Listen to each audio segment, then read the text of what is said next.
Vous ne pouvez pas obtenir de consensus entre ennemis idéologiques. Un camp finira inévitablement par l'emporter, à moins qu'il n'y ait une politique de neutralité vraiment rigoureuse. L'application de cette politique de neutralité a volé en éclats. Alors que Wikipédia s'est écarté de sa mission première, Je regrette de ne pas avoir fait certaines choses au début de Wikipédia. aujourd'hui, je m'entretiens avec Larry Sanger, cofondateur de Wikipédia, sur sa vision initiale de la plateforme, son évolution au fil du temps et son projet actuel de création d'un réseau décentralisé qu'il décrit comme un surensemble de toutes les encyclopédies. Nous étions naïfs. Il nous faut une révolution démocratique dans le secteur de la tech. Voici American Thought Leaders, je suis Yann Yekelek. Larry Sanger, c'est un plaisir de vous accueillir dans American Thought Leaders. Merci pour l'invitation. Larry, you are the co-founder. Larry, vous êtes le cofondateur de Wikipédia, mais il vous arrive de vous qualifier d'ex-fondateur. Commençons notre échange par ce point. Pourquoi utilisez-vous cette expression ?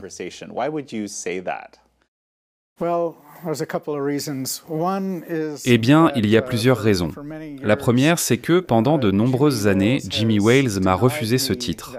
Par respect, j'ai donc envisagé de le lui laisser et de me définir comme un ex-fondateur, car c'est ce que j'ai été. L'autre raison, c'est que je ressens de plus en plus le besoin de prendre mes distances avec Wikipédia. La plateforme a de nombreux problèmes et, d'une certaine manière, c'est ma façon de renier mon bébé. I'll tell you when I realized that something was wrong with Wikipedia. Je vais vous dire, quand j'ai compris qu'il y avait un problème avec Wikipédia, cela fait près de 15 ans que je collabore avec The Epoch Times, et il existe une page Wikipédia dédiée à ce média depuis un certain temps. Ce que l'on pouvait y observer, ce sont des batailles constantes entre différents éditeurs dans les pages de discussion. J'aimerais que vous m'en parliez un peu, car beaucoup de gens ignorent même l'existence de ces pages. Bien sûr. Between these different editors trying to get at what I always assumed was the truth. Je pensais initialement que l'objectif des différents éditeurs était de chercher à atteindre ce que je pensais être la vérité. Mais vous m'avez appris autre chose. L'entrée sur Epoch semblait relativement juste jusqu'à environ 2015-2016, moment où il est apparu que tout partait en vrille. En gros, une vision dominante, franchement très mal informée, a fini par prendre le dessus. And, basically, very dominant, frankly, incredibly misinformed. Puis j'ai commencé à explorer d'autres pages et j'ai trouvé des situations similaires. Probablement, comme beaucoup d'autres, j'ai regardé Wikipédia en pensant « c'est un endroit où je peux trouver des informations fiables et honnêtes, une vue raisonnable et équilibrée, etc. » Mais ce n'est certainement pas le cas sur tous les sujets. Balanced view and so forth, but certainly not on everything. Right. Well, it's interesting that you should begin that way simply because that's how a lot of C'est intéressant que vous commenciez de cette façon, car c'est par ce sujet que beaucoup d'intervieweurs commencent leur entretien avec moi. Il semble que tout le monde a des griefs concernant l'article à leur sujet, ce qui n'était pas le cas auparavant. Mais aujourd'hui, en gros, toute personne située à droite, ou même simplement contrariante, se retrouve avec un article sur Wikipédia qui déforme gravement son parcours, omet souvent des aspects cruciaux de son travail et tord ses motivations, les présentant comme des théoriciens du complot, des extrémistes, ou peu importe l'étiquette, alors qu'eux-mêmes, leurs amis et ceux qui les connaissent bien ne les qualifieraient jamais ainsi. Je vous comprends et je m'excuse depuis des années pour ce problème.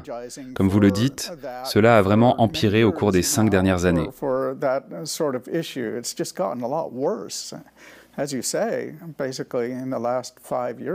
Il y a un véritable enjeu ici, n'est-ce pas? C'est un sujet vaste et j'aimerais qu'on explore d'abord la vision initiale, puis cette distinction. Cette différence entre neutralité et quête de la vérité objective me semble particulièrement fascinante et pas très bien comprise. Personnellement, je dois avouer que j'ai mis du temps à saisir cette nuance. Mais au-delà de cela, la question qui se pose est comment avons-nous abouti à cette situation que vous décrivez?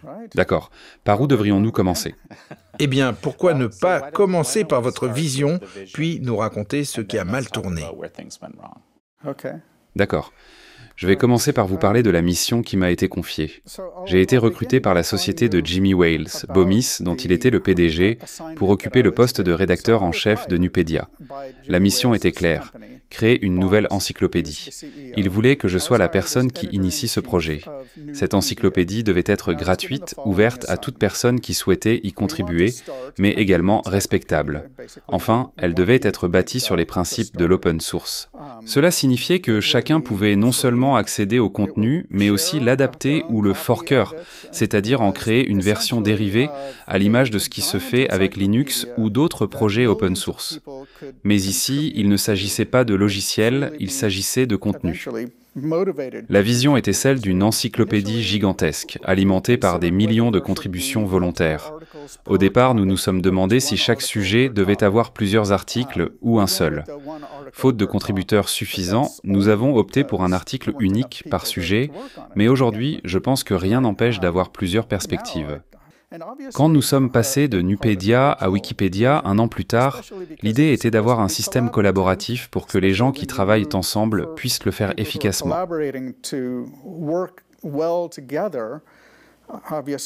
Évidemment, les contributeurs ne peuvent pas être d'accord sur tout. Il faut donc accepter d'être en désaccord et représenter de nombreux points de vue concurrents dans un même article. Et pas seulement cela, toute l'idée de neutralité repose sur ce principe. L'idée derrière la neutralité est de permettre aux gens de se forger leur propre opinion, et c'est un élément essentiel de ma conception de ce que devrait être une œuvre de référence fiable et utile. Nous pourrons en parler un peu plus en détail, mais c'est l'essentiel. Il y avait d'autres aspects. Nous voulions évidemment que l'encyclopédie soit très riche et très vaste. Il y a en fait une longue liste de critères pour décrire ce qu'est une bonne encyclopédie, mais vous pouvez facilement les deviner. Parlez-moi un peu plus de cela, car c'était évidemment une idée assez révolutionnaire pour les médias. L'idée d'une encyclopédie alimentée par les utilisateurs. Comment avez-vous obtenu ce poste? Nupedia était une plateforme lourde et peu efficace, notamment en termes de production de contenu. Nous étions constamment à la recherche de moyens pour accélérer les contributions et enrichir le système. Cependant, toutes mes idées impliquaient l'embauche de nouveaux programmeurs. Mais Jimmy Wales, en bon PDG économe, refusait d'allouer davantage de budget.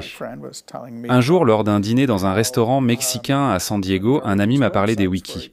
Il m'expliquait qu'il existait des sites où l'on pouvait cliquer sur un bouton « Modifier », changer directement le texte d'une page web, enregistrer les modifications, et voilà. La page était mise à jour instantanément. Ma première réaction a été de penser « C'est une idée étrange. Comment cela pourrait-il fonctionner ?» Mon ami m'a alors assuré que le système était étonnamment robuste, car il y a toujours plus de gens désireux d'améliorer les pages que de gens cherchant à les saboter. Avec le temps, les pages avaient donc tendance à s'améliorer constamment. J'ai répondu que j'étais prêt à lui faire suffisamment confiance pour essayer. J'ai immédiatement eu l'idée de créer une encyclopédie sous forme de wiki comme flux de contenu supplémentaire pour Nupedia. Cela devait s'appeler le Nupedia Wiki. Mais les éditeurs de Nupedia ont rejeté cette proposition avec véhémence. L'idée même que n'importe qui puisse modifier le site leur était tout simplement inacceptable. C'était compréhensible en partie parce qu'il s'agissait d'universitaires avec une vision rigide de la manière dont un travail intellectuellement solide devait être produit. Nous avons donc créé un autre site web sous un nom de domaine que j'ai choisi.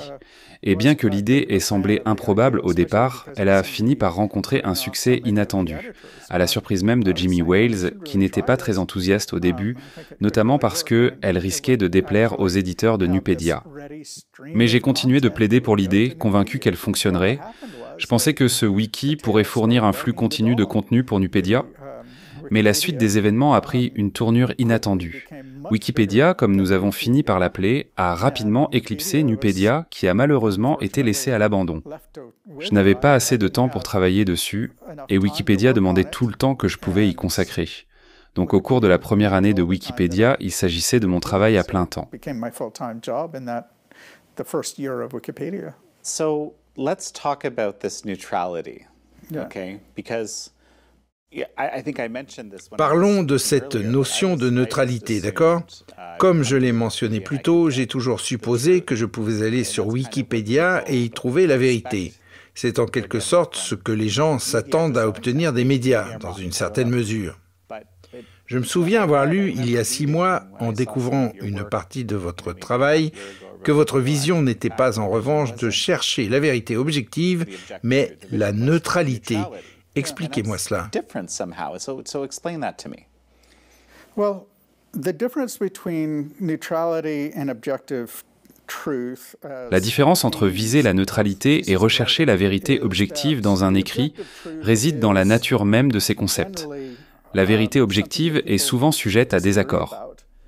Personnellement, je suis convaincu qu'il existe une vérité objective pour toute question clairement définie.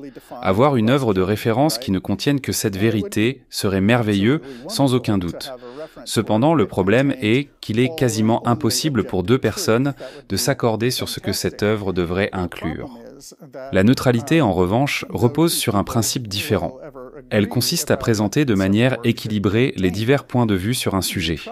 Cela implique de fournir des détails suffisants, de prêter attention aux preuves, de citer des sources pertinentes et d'assurer une précision qui permette à chacun de se forger sa propre opinion, en particulier sur des questions controversées. Imaginez que vous êtes éditeur sur Wikipédia face à un article désorganisé. Vous avez 2 options. Soit vous le modifiez pour qu'il reflète ce que vous pensez être la vérité objective, soit vous le structurez en un catalogue clair et bien ordonné de points de vue. Si vous optez pour la première approche, vous risquez de provoquer des conflits au sein de votre communauté, surtout si elle est diversifiée. Et cela se comprend. En imposant votre vision des faits, vous usurpez le droit des autres à se faire leur propre opinion. Plus les articles favorisent un seul point de vue, plus ils se rapprochent de la propagande, surtout aux yeux de ceux qui ne partagent pas cette perspective.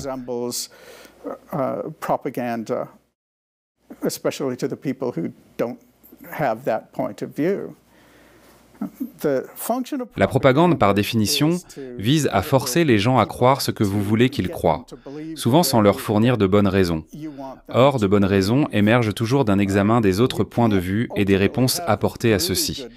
Vous ne pouvez pas développer une compréhension solide d'un sujet sans considérer des perspectives opposées. En fin de compte, la propagande tend à réduire l'esprit critique et la capacité d'objectivité des individus. Si votre objectif est de traiter un sujet avec une véritable objectivité, ce dont vous avez besoin, c'est d'un texte neutre.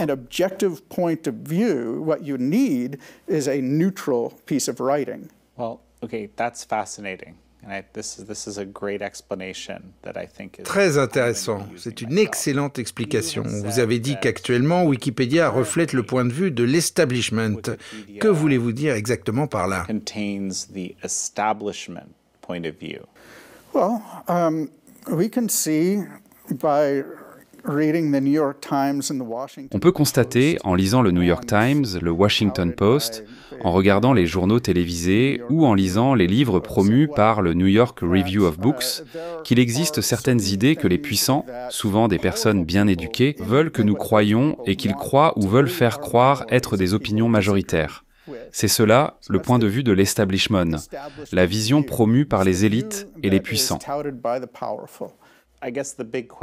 La grande question est donc, comment cela a-t-il pu arriver? Parce qu'à ma connaissance, la politique de neutralité est toujours en vigueur.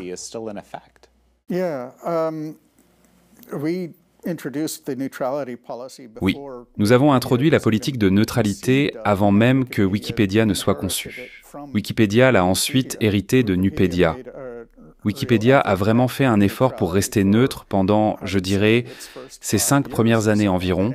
Puis, il a commencé une longue et lente dérive vers ce que j'appellerais une propagande de gauche. C'est une description sévère de Wikipédia, mais beaucoup d'articles politiques donnent cette impression aujourd'hui. Mais c'est parce qu'ils suivent les médias d'information.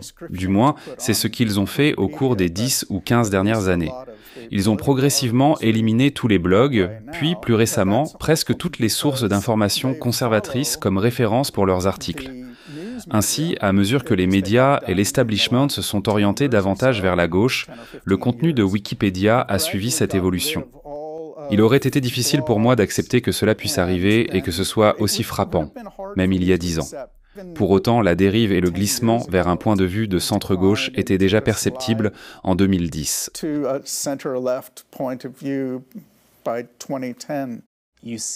Vous avez mentionné un règne de la foule sur Wikipédia, ce qui n'était sûrement pas l'intention initiale.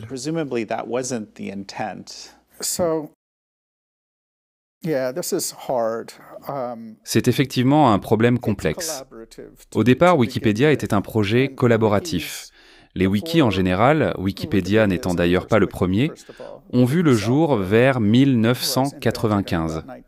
Une culture s'est rapidement développée autour de ces plateformes où les utilisateurs travaillaient ensemble sur des pages en cherchant à faire des compromis, à être justes et raisonnables afin de parvenir à une vision consensuelle.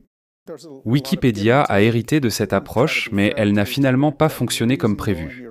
Dès que Wikipédia est devenu influent et qu'il a attiré l'attention, les idéologues, de part et d'autre, ont commencé à s'y investir.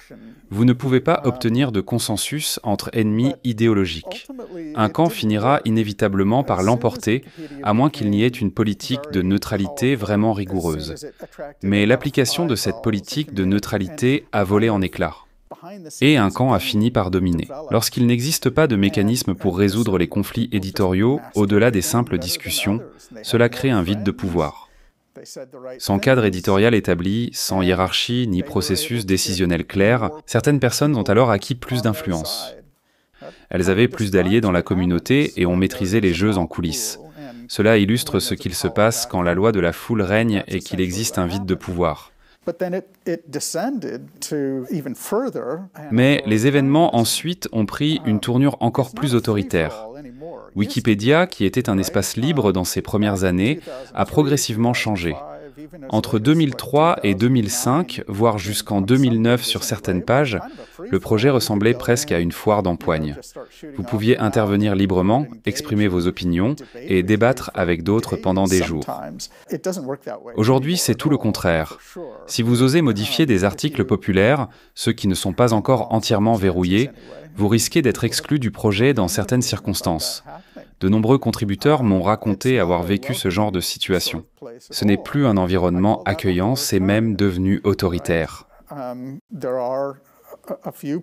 Il y a un très petit nombre de personnes qui ont des pouvoirs d'administration dans ce système et ils l'utilisent pour s'assurer que seules les bonnes personnes contribuent à leurs articles.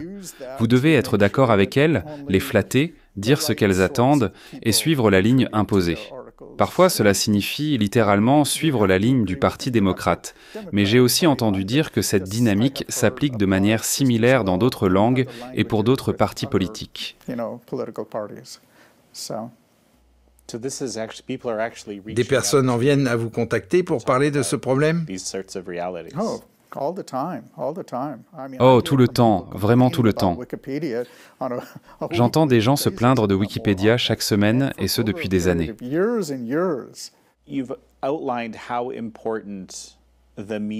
Vous avez expliqué à quel point les médias sont une source importante pour Wikipédia. En gros, chaque fait ou affirmation doit être soutenu par une source acceptée sur Wikipédia. Et vous avez mentionné le fait que...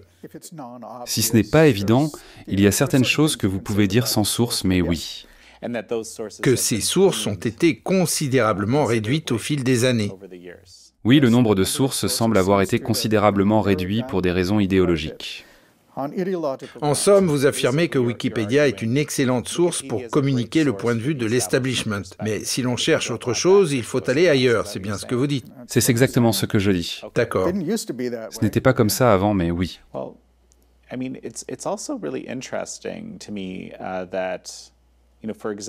Ce que je trouve également fascinant, c'est de constater à quel point Wikipédia domine dans les résultats en ligne. Par exemple, sur Facebook, lorsque vous tapez le nom d'une personne ou un sujet populaire qui n'a pas encore de page dédiée, c'est souvent la page Wikipédia qui apparaît en premier. Sur Google, les pages Wikipédia sont également systématiquement très bien classées. Ce n'est pas vraiment surprenant puisque Wikipédia est l'un des 10 sites les plus consultés au monde. Ce site semble bénéficier d'un traitement spécial comme s'il faisait autorité. C'est exact. Cela dépasse largement le cadre de Wikipédia. C'est tout un écosystème qui est en jeu, l'immense appareil des réseaux sociaux est le moteur de recherche le plus utilisé dans le monde.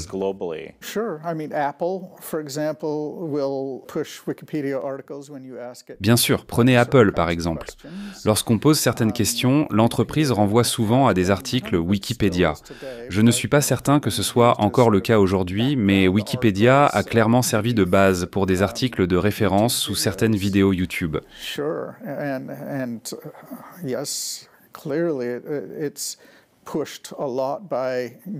Et oui, il est indéniable que Wikipédia est largement mis en avant par Google.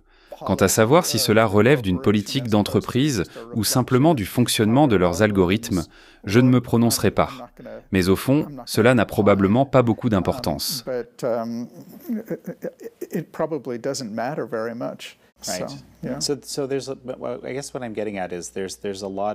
Là où je veux en venir, c'est que la perspective diffusée par Wikipédia a un impact large et puissant. Oui. Cela impacte profondément notre façon d'apprendre la vérité sur le monde qui nous entoure.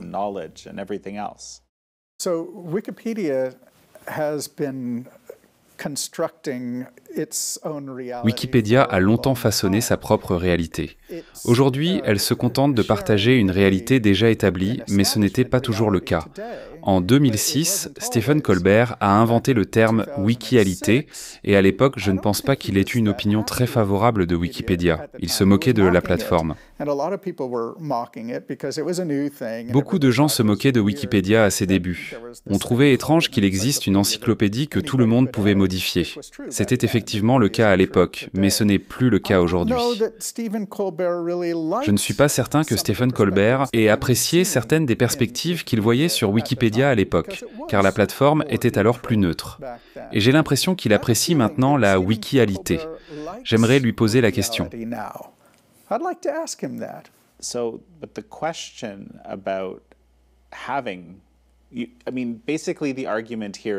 L'argument ici est que la tentative de créer une encyclopédie open source ou open content semble avoir échoué. C'est votre thèse.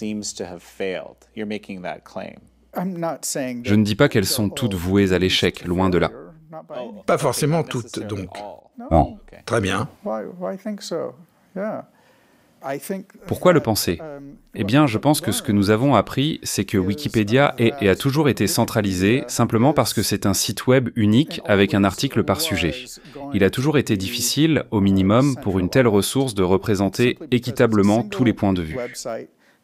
Ce qui devrait exister, en réalité, c'est une sorte de réseau qui rassemble des articles sur le même sujet provenant de différentes sources et les rende accessibles, peut-être formatés de manière similaire. Mais il doit s'agir d'un réseau décentralisé.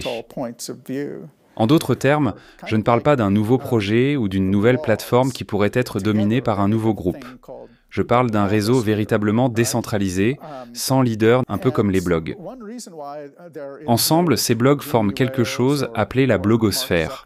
Et une des raisons pour lesquelles il n'y a ni Jimmy Wales, ni Mark Zuckerberg, ni Jack Dorsey dans la blogosphère, c'est que celle-ci repose sur une norme technique qui permet à toute personne ayant un blog de déplacer ses données vers une autre plateforme ou ailleurs. Vous parlez de RSS ici.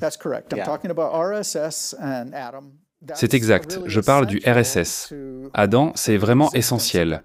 L'existence de cette norme technique est fondamentale pour que la blogosphère soit aussi décentralisée, c'est bien le mot, qu'elle l'est aujourd'hui. Je pense qu'il devrait exister une norme équivalente pour les encyclopédies. Peut-être faudrait-il également établir des normes similaires pour d'autres catégories de contenus. Cela permettrait de simplifier la distribution des contenus encyclopédiques en les rendant compatibles avec cette norme. Encyclopedic content according to that standard, then we can imagine lots of different apps. On pourrait alors envisager de nombreuses applications capables d'agréger des contenus provenant de diverses sources, créant ainsi des collections multiples d'articles encyclopédiques. Toutes ces collections, pour répondre à votre question, seraient en contenu ouvert. Cela signifie qu'il n'y a aucune raison pour qu'une encyclopédie open source ou en contenu ouvert soit vouée à l'échec. That is doomed to failure. C'est plutôt cette instance dominante actuelle de l'idée, Wikipédia, qui montre ses limites. Dans 20 ans, je pense que Wikipédia pourrait très bien devenir l'une parmi plusieurs encyclopédies influentes, toutes interconnectées et accessibles grâce à une norme commune. Here's the question, right? And this is where I think Voici le problème, et c'est là que nous sommes tous, d'une certaine manière, bloqués. Prenons un exemple, la prolifération des fact-checkers qui soulève une série de questions. Pour illustrer, je me souviens d'un documentaire de début 2020 qui explorait l'hypothèse d'une origine en laboratoire pour le coronavirus, ou virus du PCC comme nous l'appelons à Epoch Times.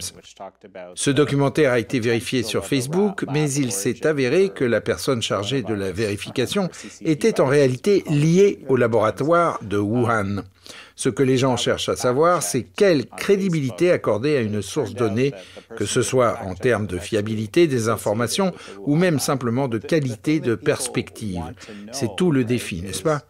Certains diront, eh bien, tout ce qui provient de cette source en tant qu'éditeur de Wikipédia, nous n'en tenons pas compte car nous ne respectons pas ce point de vue. À l'inverse, d'autres diront, nous acceptons ces sources-là parce qu'elles sont dignes de respect selon nos critères. Mais une autre personne pourrait adopter une perspective totalement différente. Dans un système d'agrégation très ouvert, la question essentielle devient alors comment quelqu'un peut-il, simplement parce que la plupart des gens n'ont ni le temps ni l'envie d'approfondir toutes ces subtilités, évaluer la fiabilité ou la pertinence d'une source. Exactement. Les gens veulent pouvoir se dire « Très bien, je cherche une évaluation équilibrée de ce sujet, une perspective ou un ensemble de perspectives raisonnables, mais comment puis-je réellement faire confiance aujourd'hui ?»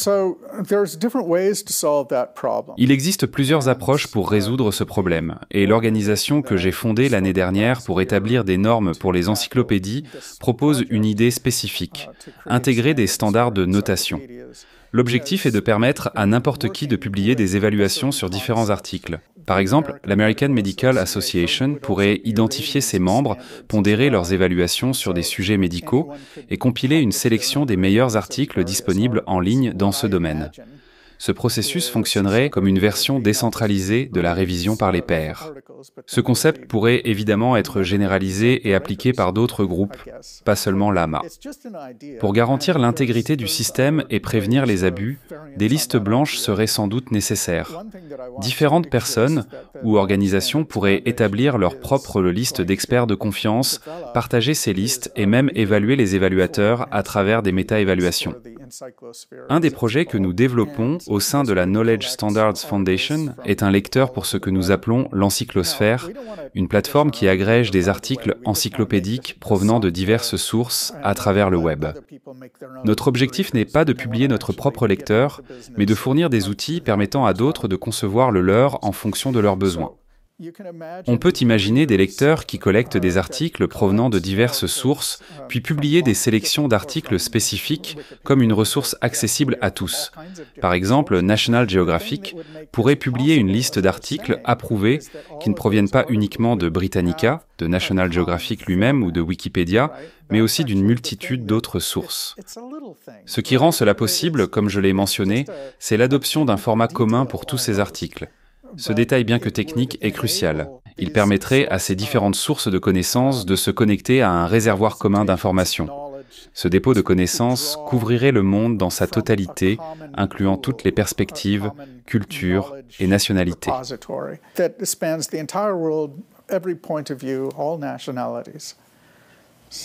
And frankly, this is quite fascinating because I think I was C'est fascinant, parce qu'au début, en vous écoutant décrire cela, j'avais l'impression que cela ressemblait beaucoup au piège de Wikipédia. Mais dès que vous avez mentionné ce concept, ça a soudainement pris tout son sens. C'est un peu comme un métavers, si l'on veut, de ces différentes structures de notation. Et là, l'idée devient vraiment intéressante.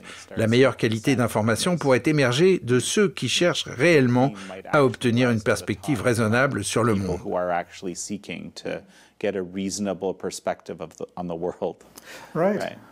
And right away, too, if a Nobel Prize winner Exactement, et immédiatement aussi. Par exemple, si un lauréat du prix Nobel rédige un article et le publie simplement sur son blog, sans chercher à le faire figurer dans une encyclopédie académique ou autre, mais que cet article s'avère être le meilleur en ligne, il ne devrait pas être relégué au bas des résultats Google. Il devrait remonter en tête dès qu'un nombre suffisant de personnes ayant une expertise crédible sur le sujet estiment qu'il mérite cette place. Encore une fois, il peut y avoir différents groupes avec des conceptions totalement opposées de ce qu'est la vérité ou du meilleur article sur un sujet. On peut facilement imaginer comment la sélection des meilleurs articles, d'un point de vue conservateur américain, serait très différente d'une sélection issue d'une perspective communiste chinoise. Il serait intéressant de les comparer côte à côte et de voir en quoi elles diffèrent. J'aimerais créer un système où nous pourrions envisager toutes les encyclopédies du monde et tous leurs articles comme faisant partie d'un réservoir commun. Et j'aimerais aussi défier Wikipédia. Pourquoi diable ne permettez-vous pas aux gens d'écrire plusieurs articles sur un même sujet? N'y a-t-il pas un besoin pour ça? Vous pensez vraiment qu'il n'y a pas un besoin pour ça aujourd'hui? Sérieusement, c'est ridicule. Comment sauriez-vous quel article consulter dans ce modèle que vous proposez?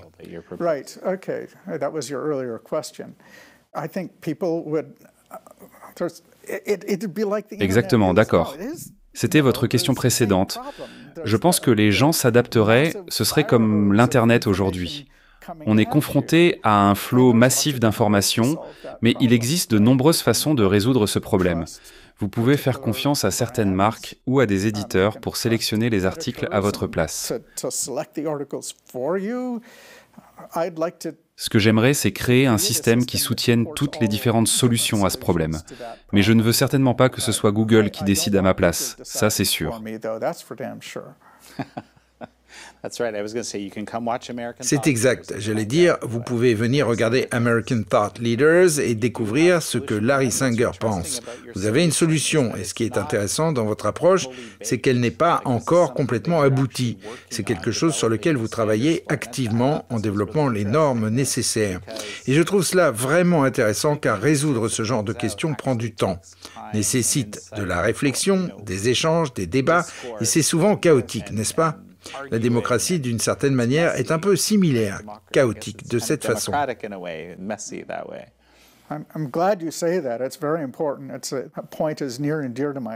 Je suis heureux que vous disiez cela, c'est très important.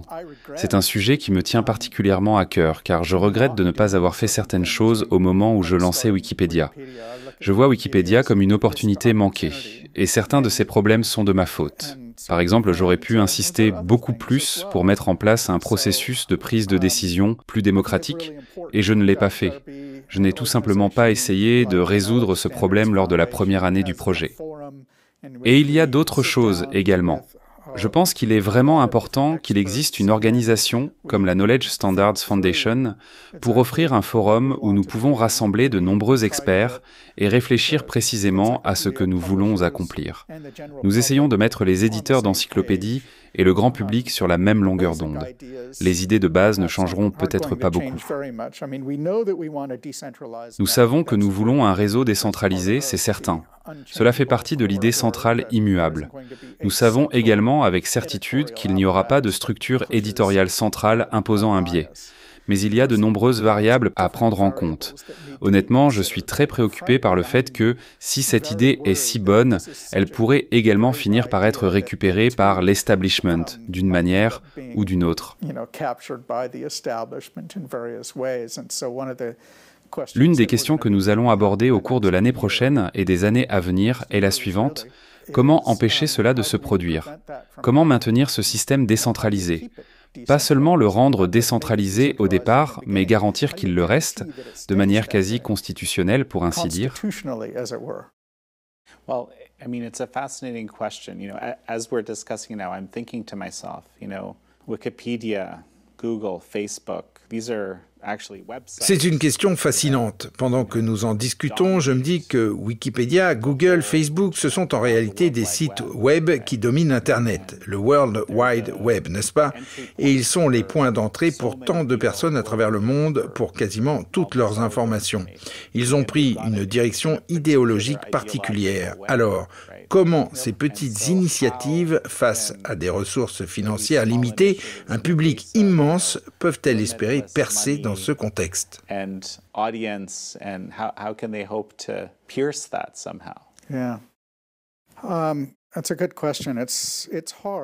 C'est une bonne question. C'est difficile.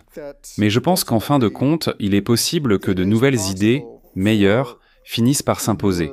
C'est comme ça qu'Internet a été construit. C'est ce que les gens disaient à propos de Wikipédia à ses débuts. Comment pouvez-vous rivaliser avec Britannica?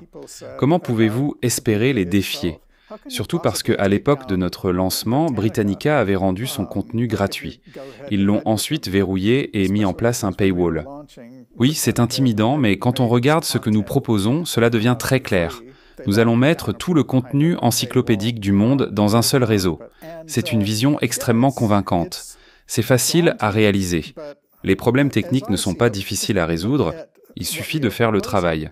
C'est facile dans ce sens où nous comprenons comment cela fonctionnerait.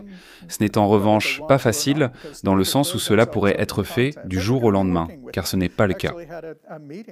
Mais toutes ces encyclopédies à contenu ouvert seront intégrées dans ce système, qu'elles le veuillent ou non, puisqu'elles se sont déclarées comme open source. Mais nous allons collaborer avec elles. J'ai d'ailleurs eu une réunion avec 5 encyclopédies lundi dernier que vous pouvez trouver sur YouTube. C'était une discussion très stimulante et vraiment agréable et nous sommes impatients de travailler avec d'autres d'entre elles. Nous combinons simplement leur contenu et leurs ressources dans quelque chose de plus grand et de meilleur parce que c'est comme un super ensemble regroupant toutes les encyclopédies. Je ne vois pas vraiment comment Wikipédia pourrait rivaliser avec ça, surtout lorsque Wikipédia fait partie du même réseau. Parce que nous allons faire la même chose avec Wikipédia. Nous allons mettre son contenu dans le même format et le rendre tout aussi facilement accessible aux développeurs d'applications pour qu'ils créent leurs propres applications d'encyclopédie. Lorsque je préparais notre entretien aujourd'hui, il me semble qu'il y a environ 1 an, vous avez publié un recueil de vos essais. Pouvez-vous brièvement me dire ce que vous essayez d'accomplir avec ce livre? Je pense qu'il est tout aussi pertinent aujourd'hui qu'il l'était il y a 1 an. Il s'intitule « Essai sur le savoir libre ». Je considère la capacité de publier et de collaborer en ligne comme l'une des idées et opportunités les plus révolutionnaires jamais mises à disposition de l'humanité pour se développer. Je pense toujours que c'est vrai. Cependant, il faut réfléchir profondément aux nombreuses politiques nécessaires pour en faire une réalité véritable et bien pensée. Je considère la possibilité de publier et de collaborer en ligne comme l'une des idées les plus révolutionnaires que l'humanité ait jamais eues pour développer nos ressources. Je suis toujours convaincu que c'est le cas. Cependant, il y a beaucoup de réflexions à mener sur les politiques nécessaires pour transformer cette idée en une réalité concrète. Je parle des leçons tirées de l'expérience de Wikipédia et de son histoire. J'ai rédigé plusieurs essais sur la neutralité, un principe fondamental dans le cadre d'une encyclopédie collaborative libre, ou de toute encyclopédie en général, c'est une réflexion importante. Dans une autre section de mon livre, je m'intéresse à l'importance de rester fidèle aux idéaux du savoir, surtout lorsque l'information devient de plus en plus accessible. Nous vivons dans une époque d'incivilité numérique, un phénomène qui existe depuis les débuts d'Internet. C'est un problème persistant et il continuera à l'être. Ce phénomène impacte non seulement la manière dont nous construisons nos encyclopédies et les politiques qui devraient les encadrer, mais aussi notre approche de l'éducation. Les anciens livres poussiéreux écrits par des hommes blancs sont-ils devenus obsolètes en 2021? Non, en réalité. Tous les arguments en faveur de l'éducation aux arts libéraux restent pleinement valables. J'en parle également dans mon livre. Dans la dernière section de mon travail, je mets à jour ces sujets. J'ai déjà publié un texte accessible gratuitement sur mon site web intitulé « Déclaration d'indépendance numérique », dans lequel je parle de la manière dont les grandes entreprises technologiques ont violé de manière systématique les droits à la liberté d'expression, à l'autonomie et à la vie privée. Pour lutter contre ces géants, nous devons nous tourner vers des réseaux de contenu décentralisés. J'y aborde aussi les réseaux sociaux décentralisés et j'introduis l'idée de l'encyclosphère. J'ai publié des écrits à ce sujet qui permettent d'approfondir cette réflexion. Enfin, je propose une analyse rétrospective des causes qui ont mené au désastre informationnel dans lequel nous nous trouvons aujourd'hui. Je pense que nous avons été naïfs. Nous avons été incroyablement naïfs de confier nos informations privées à des personnes comme Mark Zuckerberg. Nous n'avons pas suffisamment réfléchi aux conséquences.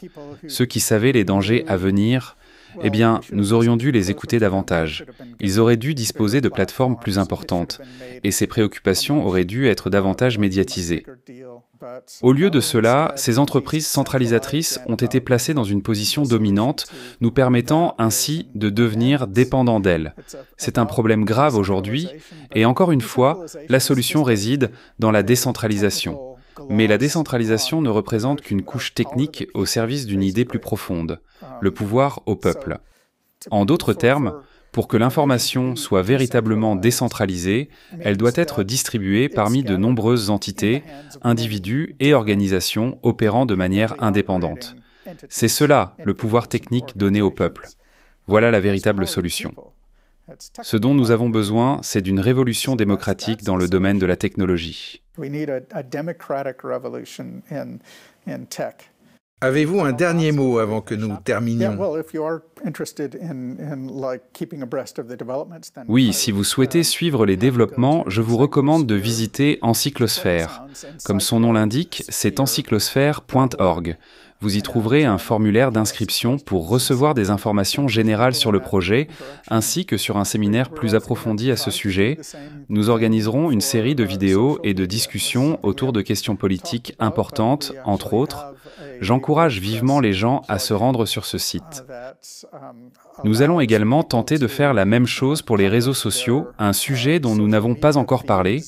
En fait, nous avons développé un plugin WordPress qui permet aux utilisateurs de publier leur flux de réseaux sociaux directement via WordPress. Vous êtes ainsi propriétaire de vos propres publications et vous pouvez les partager sur Twitter et d'autres plateformes. La prochaine version intégrera des flux pour permettre d'incorporer les publications des personnes que vous suivez. Vous pourrez suivre des personnes ayant cette configuration sur WordPress et nous pourrons aussi nous abonner à des flux provenant de Twitter, Instagram, etc., le tout depuis le confort de votre propre blog. En résumé, il s'agira d'un blog transformé en une plateforme de médias sociaux que vous possédez. Cela permettra de décentraliser les médias sociaux. Et si nous ne le faisons pas, quelqu'un d'autre devra s'en charger, car c'est un autre grand problème. À mon avis, la décentralisation en est la solution. C'était un véritable plaisir de vous recevoir. Je vous remercie. La Wikimedia Foundation n'a pas immédiatement répondu à notre demande de commentaires.